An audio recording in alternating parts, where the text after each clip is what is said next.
A much more formal response to the Stamp Act is going to be the Stamp Act Congress. It's held in October of 1765 in New York City. And there, the members are going to adopt what's known as the Declaration of Rights and Grievances. And here's what basically it says. Number one, it says that only the colonial assemblies have the right to tax the colonies. Two, trial by jury is a right. And admiralty courts, the use of the military to try civilians, is a violation of that right. Three, colonists have all rights of Englishmen.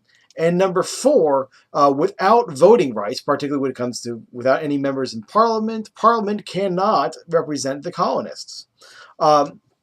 So let's talk a little bit about that. We hear about a common theme within the American Revolution known as taxation without representation. And it's true, there was no colonial member of Parliament. But this is going to show that the Americans and the English have a different idea about representation, a diverging view of representation. For example, we Americans, we like direct representation. For example, I live in Texas, and therefore I can point to my representatives either in Congress, the Senate, or here in the state governments. I can point to, for example, the Senate. I can point to John Cornyn and Ted Cruz as my senators, and for my district, Mac Thornberry as my representative. This is called direct representation. We know directly who is representing us.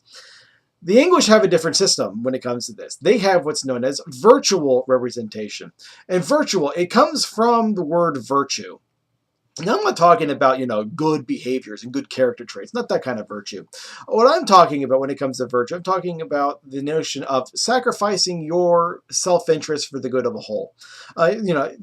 Picture it this way.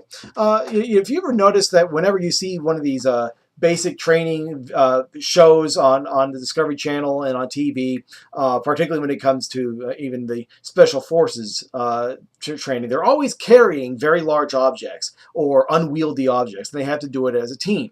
Well, imagine, if you will, during this situation when you have all of these people trying to have a common goal, pick up a gigantic log and march it 3 miles away. Well, imagine if one person decides, you know what, I'm going to stay out of this because my pinky hurts.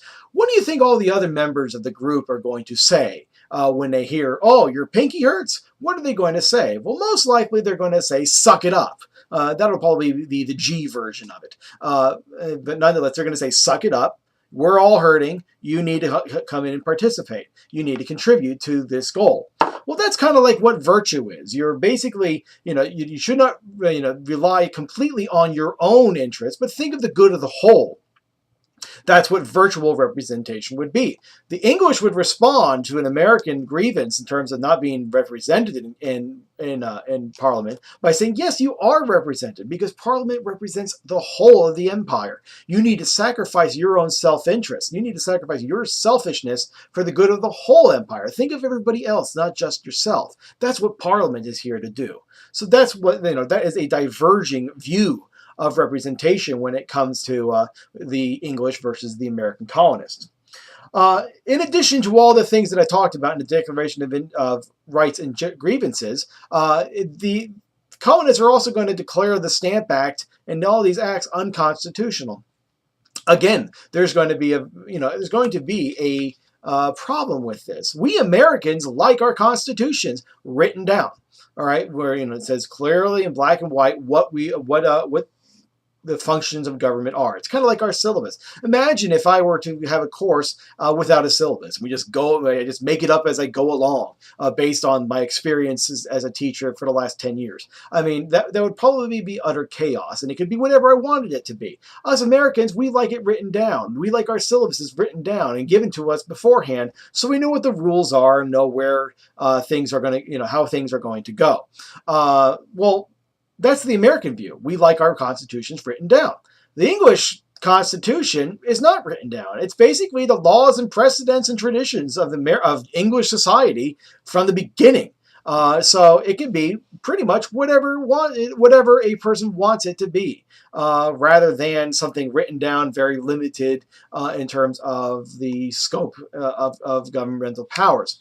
With a organic constitution, like the English Constitution, what we are going to see is that it can be whatever the English government wants it to be, rather than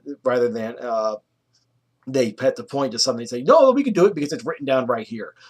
So that's one of the other diverging views of the future United States is going to have with the English.